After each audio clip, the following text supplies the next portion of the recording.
My name is Bill Peters, and I own Rockstar Opals.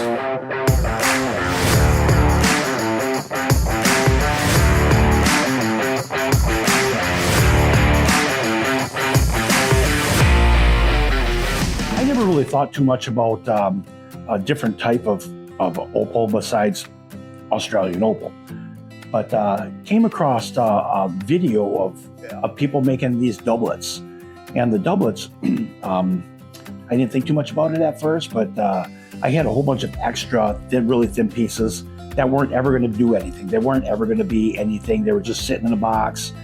And I had a bunch of black potch. And then I even went and got obsidian too. And obsidian is kind of like glass. It's the same consistency as opal. And I went ahead and I started making doublets. And the doublets have turned out absolutely fantastic. They're some of the best opal that I have. Unfortunately for doublets, you take a zero off the end.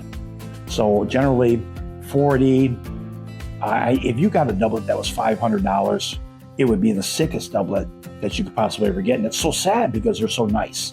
They're just absolutely gorgeous. And the colors are fantastic.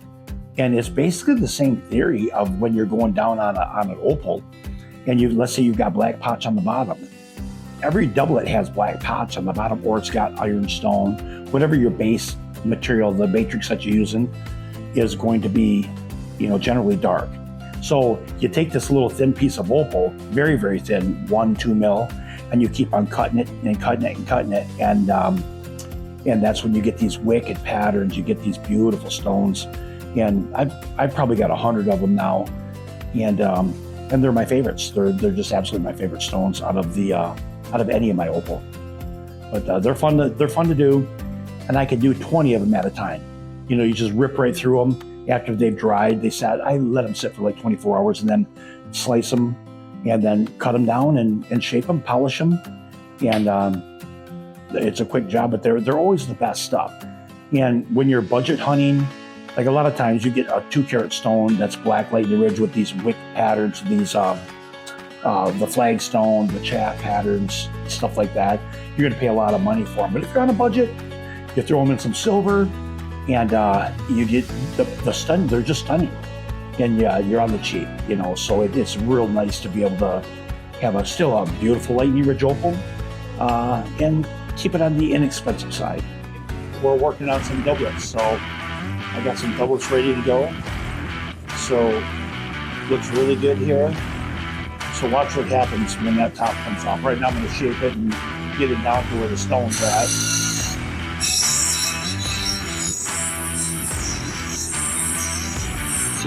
Just going to cut it until I see the side of the actual opal.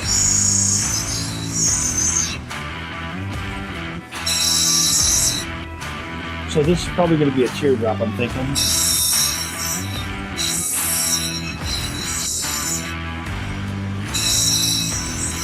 And again, you got to keep on stopping and looking at it because it's just a good habit to get into. You don't want to shave off the opal. You don't have to.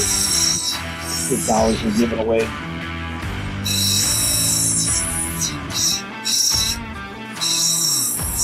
I don't know if this is the hardest thing to learn about opal cutting, but the shaping is most important. You don't want any wonky shapes. So I quit doing a lot of free form, just people were complaining about it. Cut down this back, okay. So here we are, we got a teardrop shape pretty much. So now we're going to go ahead and we're going to go off to seeing if we can get that black spot out of it and see what kind of color we get.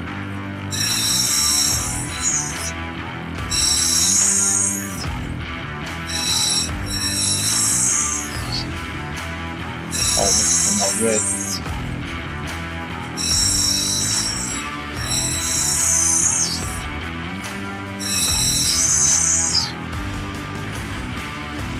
Look at that. Look at the color right there. Jeez. Now the shape is proper. It came out good. So far, there's still a lot more I can go down on. Now we have to switch wheels because now it's,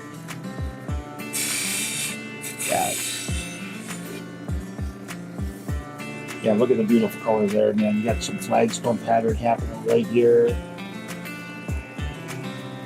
Absolutely gorgeous. Look at that. I love doublets.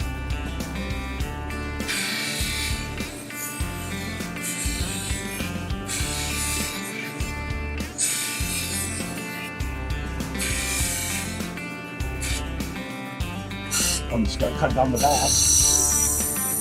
This will park it down fast. This is like a 120 diamond wheel.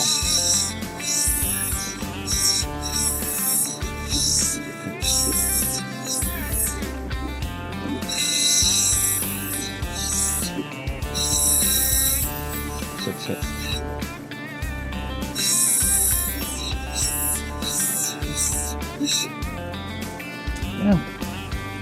A nice little back cut in the back. This that I used on the back of this stone, that when I glued it down, it's just black potch. I like using it. There's all kinds of other stuff you can use. That's obsidian, ironstone. I like using the potch. It just matches the stones. The same consistency. Yeah, this one looks really good. And what I'll do with this one, now that we got the shape, we got the color we're looking for, what I'll do now is I'll just put that on a dopstick and make it with my hands, loosen my fingernails, getting too close to the wheel. So that one will go on a dopstick, and I'll cut the rest of it down. It's called cutting. I just rub the stone, and that's a rub. I got another one I'm going to work on here. Same kind of deal, you just got to go around the stone. This one's going to be an oval.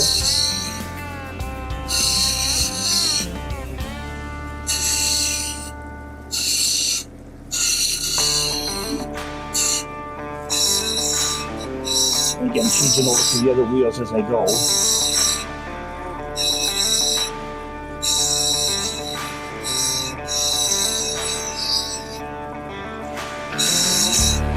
Almost there.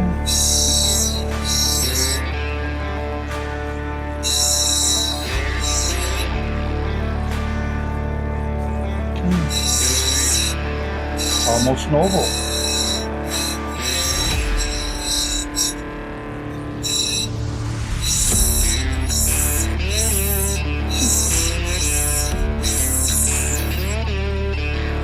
Okay, so here we are. Before I take the top off, we'll see what happens. This one does not look so good. It's got some webbing down inside it. Again, this is like Opal though. You don't know how it's going to turn out until you really get on it and get down to where the black is at.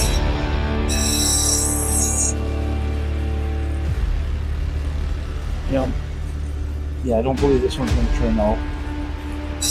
The other one's going to be a really nice one. This one's not going to be, and you can tell just by, you can see here in the camera, all the crazy that's inside there. It's not cracked or anything, it's just webbing. And doublets are easy to make, so this just goes in the scrap pile. And that's why they're only 50, 60 bucks. Because you're going to go through a lot of these. And yeah, this one's garbage. Didn't turn out. Got some good color to it, but it did not turn out. Nope. So it just goes in the junk pile. And you can see right here, you can see all the crazy. Totally different than this one. This one has nothing in it.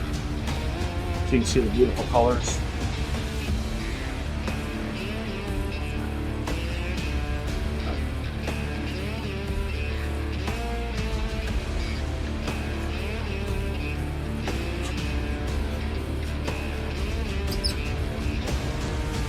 Let's get me a little close up on this. Oh yeah, that looks really nice. Yeah.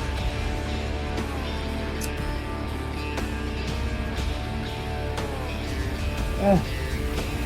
Very nice. Next week on Rockstar Opals. Okay, so we got a lady named Mary coming in today. Hi. Bad news is that that stone I was cutting that we had picked out didn't turn out very well. It actually cracked.